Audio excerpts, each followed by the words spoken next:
నమస్తే, welcome to HMTV to the point. నేను శిరీష. కేంద్ర ప్రభుత్వ ఉద్యోగులు ఈ నెలలో తమ డియర్నీస్ అలవెన్స్ అంటే డిఏ పెంపు కోసం ఆసక్తిగా ఎదురు చూస్తున్నారు.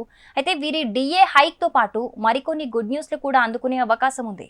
House rent allowance, HRA, education allowance, gratuity వంటి ఇతర ఇంక్రిమెంట్లు కూడా పెరిగే సూచనలు అయితే కనిపిస్తున్నాయి. Consumer price index for industrial workers గణాంకాలు పరిశీలిస్తే కేంద్ర ప్రభుత్వ ఉద్యోగులకు డియర్నెస్ అలవెన్స్ 50% పెరిగే అవకాశం ఉంది. 2024 మార్చిలో కేంద్ర ప్రభుత్వ ఉద్యోగులకు 4% డిఏ పెంపు ఉండొచ్చని మునుపటి నివేదికలైతే సూచించాయి. 4% డిఏ పెంపు అమలైతే మొత్తం డిఏ ఈసారి 50%కి చేరుకుంటుంది.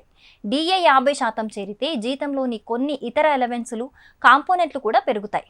ఈ మార్పులతో కేంద్ర ప్రభుత్వ ఉద్యోగుల జీతం భారీగా పెరిగే అవకాశం ఉంది. 50% డిఏ ఉంటే శాలరీ ఎలా ప్రభావితం అవుతుందనే అంశంపై 7వ కేంద్ర వేతన సంఘం వివరణాత్మక నిబంధనలను రూపొందించింది. ఇక అవేంటంటే, డిఏ మొత్తం 50%కి చేరితే house rent allowance, child special allowance, children education allowance పెరుగుతాయి. వీటితో పాటు hostel subsidy, transportation of personal effect, gratuity, dress allowance, సొంత రవాణా కోసం మైలేజ్ అలవెన్స్, డైలీ అలవెన్స్ కూడా ప్రభావితం అవుతాయి.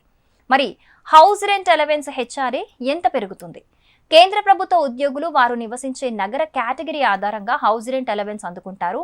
7వ వేతన సంఘం హెచ్ఆర్ఏ పర్సెంటేజ్ల రేషనలైజేషన్ సిఫార్సు చేసింది. ఇది 2017 జూలై 1 నుంచి అమల్లోకి వచ్చింది. ఈ సిఫార్సుల ప్రకారం హెచ్ఆర్ఏ రేట్లు బేసిక్ పేలో 24%, 16%, 8%గా నిర్ణయించారు.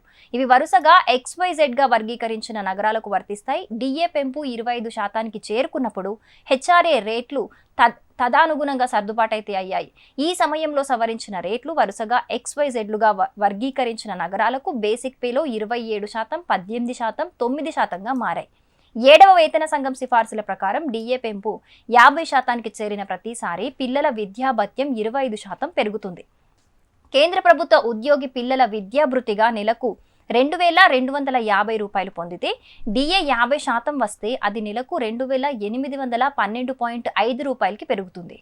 డిఏ పెంపు 50%కి చేరుకున్నప్పుడు special allowance for child care, gratuity ceiling, dress allowance, రోజువారీ భత్యం వంటి అనేక ఇతర భాగాలు కూడా ప్రభావితమవుతాయి. ఇవన్నీ 25% పెరుగుతాయి. ఈ ఇంక్రిమెంట్లు శాలరీ కాంపోనెంట్స్ పై ఆధారపడి ఉంటాయి. పే లెవెల్ని బట్టి పెంపు మారుతూ ఉంటుంది. For more interesting videos stay tuned to HMTV digital.